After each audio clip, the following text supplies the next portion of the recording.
Merhabalar. Öncelikle videoyu bu şekilde çektiğim için özür dilerim. Çünkü evde bir tadilat falan var. Ustalar. Evde çok gürültü var. O yüzden böyle sakin bir yer bulup orada konuşacağım biraz.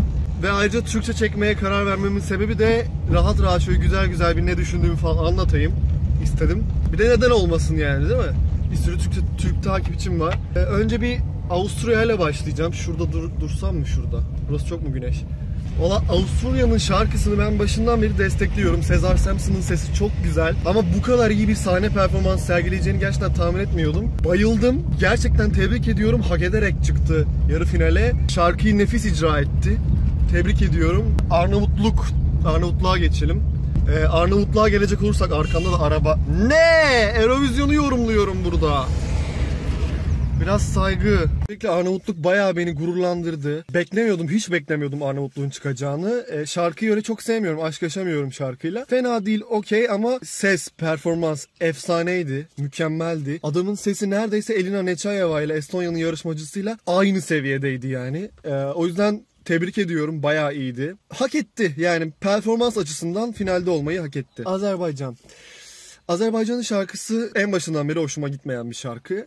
Fakat ben Aysel'in gerçekten bu kadar güzel performe edeceğini düşünmemiştim. Nasıl cümle?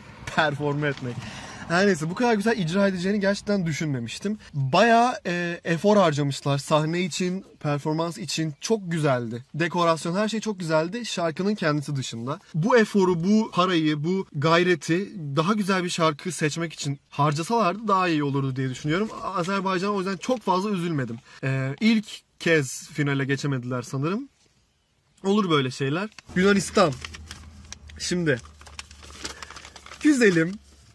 güzelim masterpiece'i piç ettin. Yanına. Piç ettin. Vallahi yazık oldu. Ciğerim yandı ya. Ciğerim yandı. Güzelim şarkıyı mahvetti. Bu arada buraları çevirmeyeceğim İngilizceye. Çaktırmayın. Tamam. O çok güzeldi ya Yunanistan. Uf, yazık vallahi. Çok harikaydı ama yazık oldu. İşte Avrupa müzikten ne anlar. Benim favorim Yunanistan'dı en başından beri. Bayılıyorum şarkıya. Hala çok seviyorum. Rezil oldu yani. Yazık. Ermenistan'a üzüldüm. Ermenistan'ın şarkısı güzeldi. Sevak Kanagyan bayağı iyi bir sesi var. Bayağı iyi performans sergiledi. Fakat yanlış yarı finaldeydi herhalde. Ermenistan'a oy verecek kimse yoktu bu yarı finalde. Rusya yoktu, Gürcistan yoktu, kimse yoktu. Eğer ikinci yarı finalde olsaydı daha farklı bir sonuç elde edebilirdi Ermenistan. Ki ikinci finalde daha az iddialı şarkı var. Ermenistan'a yazık oldu diye düşünüyorum. Bulgaristan. Açıkçası Bulgaristan'la alakalı şöyle düşünüyorum. Emin olamıyorum. Bulgaristan kazanır diyemiyorum. Hep ikinci ya da üçüncü sıramda bulunuyor Bulgaristan. Bir türlü diyemiyorum ki tamam ya bunlar kazandı. Bir şey var Bulgaristan'da, ne olduğunu anlayamıyorum. Eğer siz ne olduğunu anlayabiliyorsanız, ne sorun, Bulgaristan'ın sorunu ne, bana yazın lütfen yorum olarak. Gerçekten ben bulamıyorum. Şarkı güzel, performans güzel. Hepsi çok güzel halletti. Her şeyi çok güzel yaptılar. Fakat bir şey var. Ne var? Belçika'ya geçecek olursak, ben şarkının çok büyük bir fanı değilim. Şarkı çok güzel bir şarkı. Kadın çok güzel söylüyor. Senek gerçekten güzel söylüyor. Fakat bana bir konser havası verdi bu performans. Bir Eurovision performansı izliyormuş gibi değil de ben zaten tanıyormuşum da onun konserine gitmişim gibi hissettirdi. Bu çok yanlış bir şey. Sen oraya bir ülkenin temsilcisi olarak katılıyorsun. Sen kendi konserini vermeye katılmıyorsun. Yani bu kadının sorunu değil. Bu Belçika'nın genel olarak takımın sorunu. Bir şov koymaları lazımdı ortaya. Bir dekorasyon olur, bir dansçı olur ya da herhangi bir şey olur. Kadın sade bir kıyafetle, sade bir makyajla, sade bir saçla çıkıp konser veriyor. Biz onun fanları değiliz ki bayılalım bu gösteriye. Biz oraya bir şeyler görmeye geliyoruz ülkelerden. Ya ben orada değilim de. Neyse. Kıbrıs. Yani Kıbrıs için söyleyecek hiçbir şeyim yok. Kıbrıs kazansın istiyorum. İnşallah kazanır. Gitmesi kolay. Ondan sonra hak ediyor. Sonuna kadar hak ediyor. Böyle küçük ülkelerin, hele bir ada ülkesinin kazanması Eurovision'a bayağı canlandıracaktır, bir renk getirecektir diye düşünüyorum. Iveta Mukuchyan vardı Ermenistan adına katılan. Benim için son zamanların en iyi divası oydu Eurovision'da. Fakat Eleni Furera onu aştı geçti. Bayağı iyi bir performans. Çok tebrik ediyorum.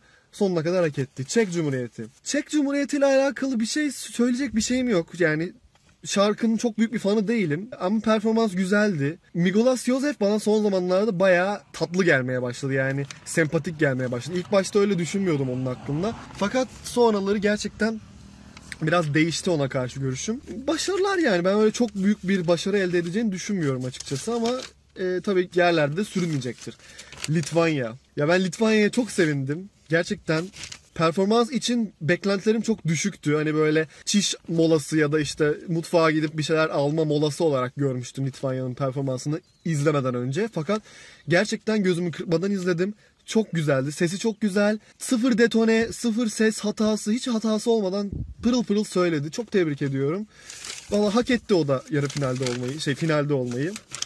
Bakayım kim kaldı? İrlanda. İrlanda'nın şarkısını sevmiyorum. Şarkı bana öyle çok keyif veren bir şarkı değil. Performans güzeldi. Bu gay temalı dans gösterisi çok güzeldi. Gerçekten Eurovision'da sergilenen koreografilerden, dans gösterilerinden en güzellerinden biriydi. Fakat yine de ben istemiyordum İrlanda'nın finalde olmasını. Çok şaşırdım. İsviçre'nin, şu an İsviçre'ye geçiyorum. İsviçre'nin hakkını yedi diye düşünüyorum. İsviçre mükemmeldi. Çok özür diliyorum. Çok üzgünüm İsviçre'yi daha önce bu kadar desteklemediğim için. Çok pişmanım.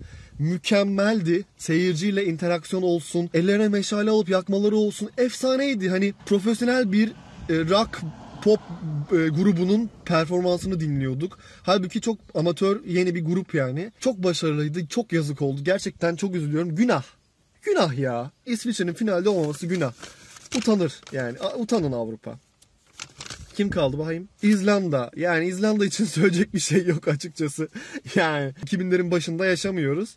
2018'e geldik. Artık bu şarkılar biraz eskidi. Bu performanslar eskidi. Çocukcağız ne yapsın ama yani. Sergiledi güzel, gayet hoş bir şekilde, gayet olabilecek en güzel şekilde sergiledi performansını ama yapacak bir şey yok. Muhtemelen son sıralarda falan yer alacak. Sonuncu falan olacak bu sene. Makedonya'ya gelecek olursak. Benim için en güzel şarkılardan biriydi bu sene. Fakat katledildi. O iğrenç elbise tarafından katledildi. Nasıl fark edemiyorsunuz Makedonya? Allah aşkına hiç mi moda tasarımcı yok? Hiç mi stylist yok ülkenizde? Yani daha güzel, doğru düzgün bir şey. Şifon kumaşı almışlar, kadının üzerine geçirmişler. O şekilde sahneye çıkarmışlar. Sonra bir ara kıyafeti çıkardı da o da 5 para etmez. İğrenç yaşlı kıyafeti gibi bir şeydi. Şu Makedonya'nın talihsizliği mi artık, beceriksizliği mi? Neden bilmiyorum. Makedonya güzelim şarkıları sahnede sergileyemez halde ya. Yazık yani. Bir ara akustik versiyonu çıkmıştı bu Lost and Found'un. Çok güzeldi. Ben dedim ki aha işte tamam bu sefer Makedonya başaracak. La gene olmadı. Olmadı. Hırvatistan.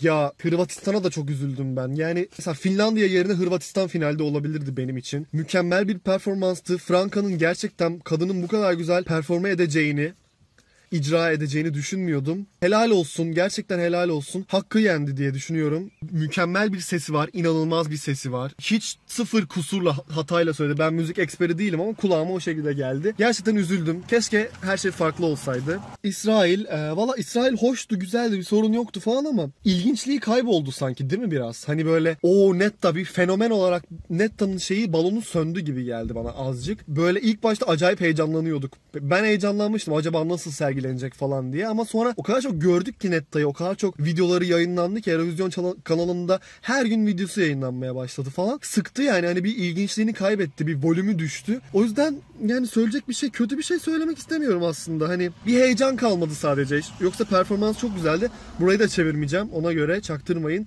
Nefisti, vallahi çok güzeldi. Estonya. Valla şu kadını alnından öpesim var yemin ediyorum. Benim son zamanlarda bu kadar tüylerimi diken diken eden bir Eurovision performansı ben görmedim. Saatler olsun dinlerim ben bu kadını. Mükemmel bir ses, mükemmel. Gerçi biraz sanki Estonya'nın ulusal seçmelerindeki performansı daha güzeldi sanki. Burada biraz sesinde bir yorgunluk mu vardı? Bir şey vardı yani sesinde. Ama neyse her koşulda mükemmeldi.